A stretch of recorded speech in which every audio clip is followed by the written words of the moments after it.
ሰላም ጤና ይስጥልን ክቡራትና ክቡራን ተመልካቾቻችን ከናሁ ቴሌቪዥን ዘወትር በዚህ ሰዓት ወደ እናንተ የሚደርሰው የዛሬ ዕለት ማክሰኞ ሐምሌ 21 2018 ዓ.ም የተለያዩ የሀገር ቤትና የባህር ማዶ ስፖርታዊ መረጃዎች ወደ እናንተ የሚደርሱበት ጊዜው አሁን ነው።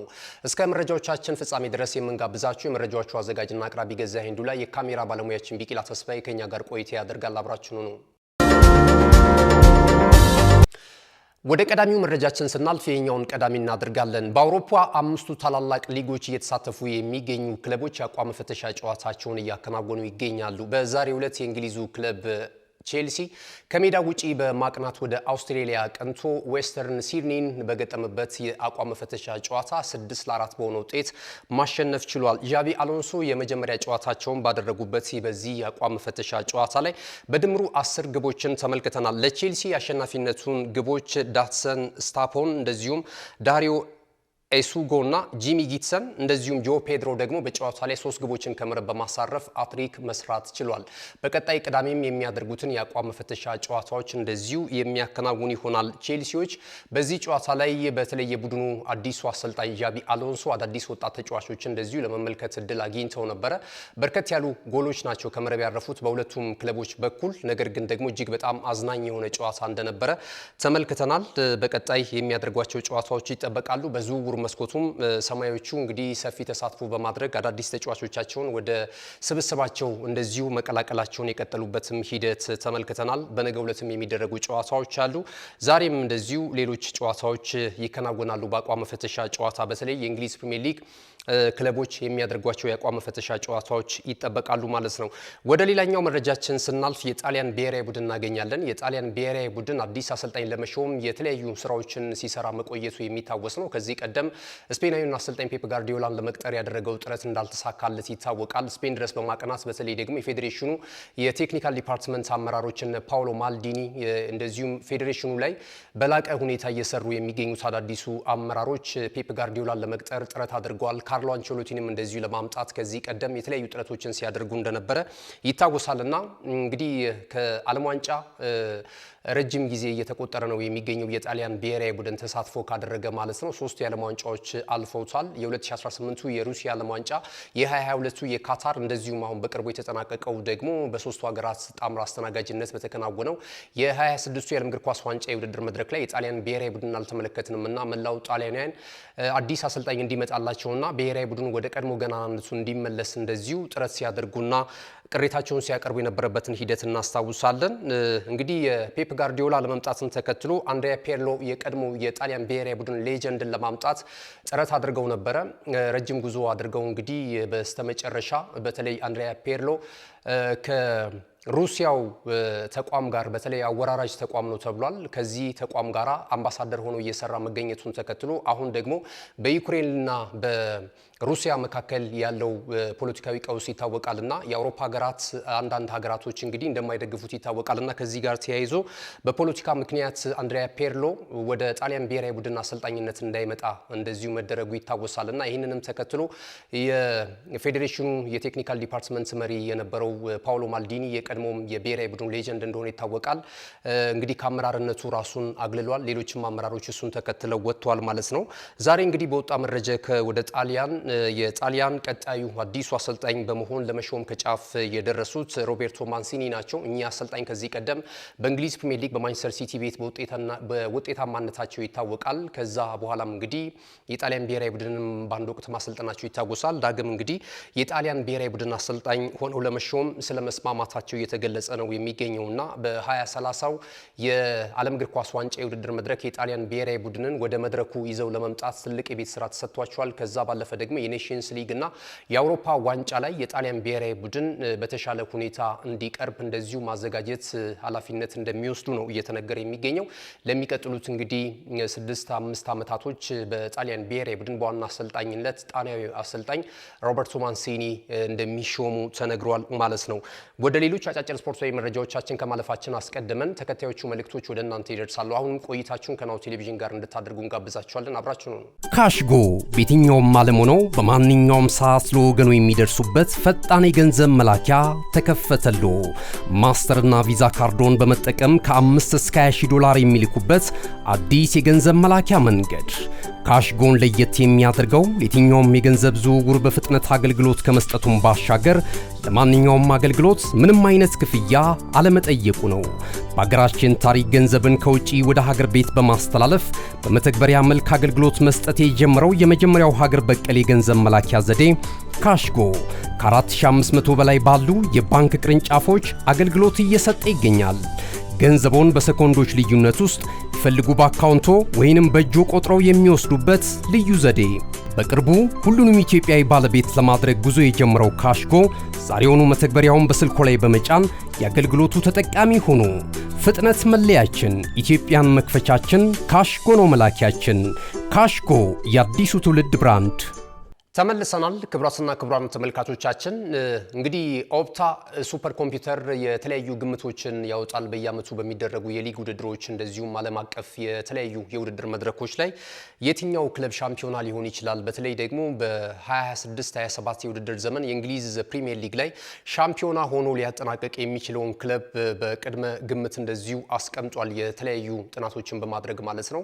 እንደ ኦፕታ ሱፐር ኮምፒውተር ግምት ከሆነ ቀጣዩን የ26ቱን የእንግሊዝ ፕሪሚየር ሊግን የዋንጫ ክብር በድጋሚ አርሰናል ያሳካል የሚል እንደዚሁ ቅድመ ግምቱን ተናግሯል። ማንቸስተር ሲቲ ሁለተኛ ደረጃን ይዞ እንደሚያጠናቅቅ ነው የኦፕታ ሱፐር ኮምፒውተር ቅድመ ግምት የሚያሳየው ማለት ነው። ብዙ ጊዜ እንግዲህ የማይሳካለትም ሂደት እንደነበረ እናስታውሳለን። አምና በእርግጥ አርሰናል ያሳካል በሚል ረጅም ጊዜ እንደዚሁ ቅድመ ግምቱን አስቀምጦ በስተመጨረሻ መድፈኞቹ ከ22 ዓመታት በኋላ የሊጉን የዋንጫ ክብር ማሳካታቸውና የኦፕታ ሱፐር ኮምፒውተርም ውጤትና ግምት እንደዚሁ እንደተሳካለት ማስተዋወስ እንችላለንና እንግዲህ በመጪው አዲሱ የውድድር ዘመን ክለቦች ጠንክረው ለመምጣት የተለያዩ ዲፓርትመንታቸው ላይ የተጫዋቾችን ለውጥ እያደረጉ ነው የሚገኙትና አርሰናል ሻምፒዮናነቱን ዳግም ያስቀጥላል የሚል ቅድመ ግምቱን አስቀምጧል ኦፕታ ሱፐር ኮምፒውተር። እናንተስ በመጪው አዲሱ የውድድር ዘመን በተወዳጁ የእንግሊዝ ፕሪሚየር ሊግ የትኛው ክለብ ሻምፒዮና ሊሆን ይችላል ካላቸው አሁናዊ ቅድመ ሁኔታዎችና ዝግጅት ካስፈረሟቸው ተጫዋቾችን ከግምት በማስገባት የእናንተን ቅድመ ግምት ልታደርሱን ትችላላችሁ ወይስ ደግሞ በኦፕታ ሱፐር ኮምፒውተር ቅድመ ግምት ተስማማላችሁ? አርሰናል በቀጣይም የሊጉን የዋንጫ ክብር የሚያሳካ ይመስላችኋል? እስኪ ሀሳብ አስተያየታችሁን እዚህ ጋር ልታደርሱን ትችላላችሁ።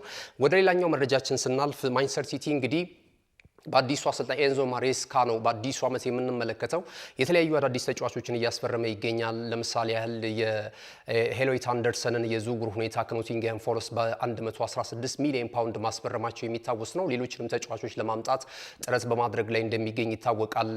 አዳዲስ ነገሮች ከፔፕ ጋርዲዮላ መውጣት በኋላ በሲቲ ቤት አዳዲስ ነገሮች ልንመለከት የምንችልበት እድል እንዳለ ነው እየተነገረ ወይም ሁኔታዎች እያመላከቱ የሚገኙት ማለት ነውና እንግዲህ አዳዲስ ተጫዋቾች ማምጣታቸው እንደተጠበቀ ሆኖ ሲቲዝኖቹ ወይም ዜጎቹ ነባር ተጫዋቾቻቸውን ደግሞ ረዘም ባለ የውል ኮንትራት እያሰሯቸው ነው የሚገኘው። ከዚህ ቀደም የነ ዶኩን እንደዚሁ የውል ኮንትራት ማራዘም ችሏል፣ ሌሎችንም ተጫዋቾች ጨምሮ። አሁን ደግሞ የጆስኮ ግቫርዲዮልን እንደዚሁ የውል ኮንትራት ማንቸስተር ሲቲዎች ስለማደሳቸው መረጃዎች እየወጡ ነው የሚገኙት። በዚህም መሰረት እስከ 2031 ድረስ የውድድር ዓመት በሲቲ ቤት የሚያቆየውን የውል ኮንትራት ተጫዋች መፈረሙ እየተነገረ ነው የሚገኘው ማለት ነው። ወደ አርሰናል መረጃ እናልፋለን። አርሰናል የፖርቶን ተጫዋች የክንፍ ተጫዋችን ኦስካርን ለማስፈረም በአማራጭነት ስለመያዙ እየተገለጸ ነው የሚገኘው። የግራ ክንፉ ላይ የተለያዩ ተጫዋቾችን ለማምጣትና እንደዚሁ በዚህ ቦታ ላይ ደግሞ ውጤታማ ለመሆን ጥረት በማድረግ ላይ የሚገኙት መድፈኞቹ አሁን ደግሞ ከፖርቹጋሉ ክለብ ፖርቶ ጋራ ጥሩ ጊዜን እያሳለፈ የሚገኘውን የ20 ዓመቱን ተጫዋች ለማምጣት ጥረት በማድረግ ላይ እንደሚገኙ የተለያዩ የመገናኛ ብዙሃን እየዘገቡ ነው የሚገኙት። በእርግጥ በርከት ያሉ ተጫዋቾች ናቸው እዚህ ጋር ከአርሰናል ጋር ስማቸው እየተያዘ የሚገኙት እንደነ ቢኒ ጁኒየር እንደዚሁ ብራድሊ ባርኮላን የመሳሰሉ ተጫዋቾች አሉ። የትኛውን ተጫዋች ሊያመጣ ይችላል? በእርግጥ አንደኛው ተጠባባቂ ሆኖ ሊጫወት የሚችለውን የክሪስቶስ ቲዞሊስን የዝውውር ሁኔታ ማንሳት ይቻላል። ተጨማሪ ግን ለቦታው ፍክክር የሚያደርግ ወይም ደግሞ በዋናነት በቋሚ አሰላለፍ ውስጥ በአሰልጣኝ ሚካኤል አርቴታ ተመራጭ ሆኖ የሚጫወት ተጫዋች ግን እንደሚፈልጉ ነው እየተነገረ የሚገኘው ማለት ነውና ኦስካር በእንዲህ አይነት ሁኔታ ከአርሰናል ጋር ስሙ እየተያያዘ ነው የሚገኘው። ወደ ማንቸስተር ዩናይትድ የዝውውር መረጃ ስናልፍ ቀይ ሰይጣናቱ የተለያዩ ተጫዋቾችን በማምጣት ላይ ይገኛሉ። ጥሩ ጅማሮ በማድረግ ላይ ነው የሚገኙት። እስካሁን ድረስ ባለው የአቋም መፈተሻ የጨዋታ ሂደት ላይ 2 ጨዋታዎችን አድርገው አንዱን ጨዋታ በሽንፈት አጠናቋል። ሬክስሃም ገጥመው 1-0 በሆነ ውጤት የተሸነፉበትን ማንሳት እንችላለን። እንደዚሁም ደግሞ የኖርዌውን ክለብ 4-0 በሆነ ውጤት ደግሞ በጥሩ ብቃት አሸንፏልና በአሰልጣኝ ማይክል ካሪክ ጥሩ ቡድን ለመገንባት በአዲሱ የውድድር ዘመን ተስፋ ሰጪ እንቅስቃሴ በማድረግ ላይ የሚገኙት ዩናይትዶች አሁን ደግሞ የበርንማውዙን ተጫዋች ለታይለር አዳምስ እንደዚሁ የሽጡልን ጥያቄ ለማቅረብ በዝግጅት ላይ መሆናቸው እየተገለጸ ነው የሚገኘው። ሌሎች የፕሪሚየር ሊግ ክለቦችም ተጫዋቹን ለማስፈረም ፍላጎት አላቸው። የበርንማውዝ እግር ኳስ ክለብ ግን የዚህን ተጫዋች ቆይታ የበለጠ ለማረጋገጥ ጥረት በማድረግ ላይ እንደሚገኝም የተለያዩ የመረጃ ምንጮች እየጠቆሙ ነው የሚገኘው። ማንቸስተር ዩናይትድ ከዚህም በተጨማሪ ኤድዋርዶ ካማቪንጋን ከስፔኑ ክለብ ሪያል ማድሪድ የማምጣት ጥረታቸውን አሁንም ማጠናክረው ስለመቀጠላቸው እየተነገረ ነው የሚገኘው። በአሰልጣኝ ጆዜ ሞሪኒዮ ትኩረት እንዳልተሰጠው እየተነገረ የሚገኘው ወይም ከእቅዳቸው ጋር ያላያያዙት ብቸኛው ተጫዋች ኤድዋርዶ ካማቪንጋ ነው የሚሉ መረጃዎች መውጣታቸውን ተከትሎ ይሄ ተጫዋች ቀጣይ ማረፊያውን በማመቻቻትና በማማተር ላይ እንደሚገኝ የተገለጸ ነው የሚገኘውና ምናልባት የኦልድ ትራፎርዱ ክለብ ማንቸስተር ዩናይትድ የኤድዋርዶ ካማቪንጋ ማረፊያ ሊሆን የሚችልበት እድል እንዳለ እየተነገረ ነው የሚገኘው። የመጨረሻውን የአርሰናል መረጃ እናድርገው። አርሰናል ብሩኖ ጉማሬዥን ለማስፈረም በወሳኝ ትራክ ላይ እንደሚገኝ እየተገለጸ ነው የሚገኘው። አሁን ላይ በመውጣት ላይ ያሉ የመረጃ ምንጮች እንደሚያመለክቱት ከሆነ በተጫዋቹ ባለንብረት ክለብ ኒውካስል ዩናይትድ እና በገዢው ክለብ አርሰናል ሰዎች መካከል ጥሩ መግባባት ላይ እንደደረሱ እየተገለጸ ነው የሚገኘው። ከዚህ ቀደም ወደ 55 ሚሊዮን ፓውንድ አቅርበው ውድቅ እንደተደረገባቸው የሚታወስ ነው። አሁን ደግሞ የተሻሻለ ሂሳብ ይዘው መጥቷል ተብሏል። የተጫዋቹ ባለንብረት ክለብ ከ85 እስከ 90 ሚሊዮን ፓውንድ ለተጫዋቹ ሽያጭ ይፈልጋል የሚሉ መረጃዎች ሲወጡ ነበረ። አሁን ግን የአርሰናል ሰዎች በተለይ ደግሞ የክለቡ ስፖርቲንግ ዳይሬክተር አንድሪያ ቤርሳ በ80 ሚሊዮን ፓውንድ ይህንን ዝውውር ለመቋጨት ከጫፍ ስለመድረሳቸው እየተገለጸ ነው የሚገኘው። ለአርሰናል ደጋፊዎች እጅግ በጣም አስደሳች ነው። ከወራቶች በኋላ 29 ዓመት ይሞላል። ይሄ ብራዚላዊ ኢንተርናሽናል ማለት ነውና በእንግሊዝ ፕሪሚየር ሊግ በጣም ልምድ ያለው ነው። ለአርሰናል ላጫዋትም ጥሩ እንደሆነ የእግር ኳሱ ሊቃን እየመሰከሩለት ነው ከወዲሁ የሚገኘውና ለአርሰናል ደጋፊዎች አስደሳቹ ዜና የብሩኖ ጉማሬዥና እንደዚሁ የአርሰናል የዝውውር ሁኔታ አሁን ወደ ወሳኝ ምዕራፍ እየደረሰ እንዳለና ተጫዋቹ ምናልባት በሚቀጥሉት 24 ሰዓታት ወይም 48 ሰዓታት የዝውውሩ ጉዳይ ከስምምነት ላይ መድረሱ በሰበር ይፋ ሊደረግ እንደሚችል ነው መረጃዎች እየጠቆሙ የሚገኙት ማለት ነው። ክቡራትና ክቡራን ተመልካቾቻችን ለዛሬ ለማክሰኞ ምሽት ሐምሌ 21 2018 ዓ.ም ከሀገር ቤትና ከባህር ማዶ የተሰናዱ ስፖርታዊ መረጃዎች ይህንን ይመስሉ ነበር። መረጃዎቹን ለእናንተ በማድረስ ገዛይ እንዱ ላይ ካሜራ ባለሙያችን ቢቂላ ተስፋዬ ከኛ ጋር ቆይታ አድርጓል። ተወዳጅ ነው ቴሌቪዥን ፕሮግራሞች በቀጣይነትም ወደ እናንተ መድረሳቸውን ይቀጥላሉ። ዩቲዩብ ቻናላችንን ላይክ፣ ሼር፣ ሰብስክራይብ በማድረግ ቤተሰብ እንድትሆኑ እንድታበረታቱን እንጋብዛችኋለን። መልካም ጊዜ ይሁንላችሁ።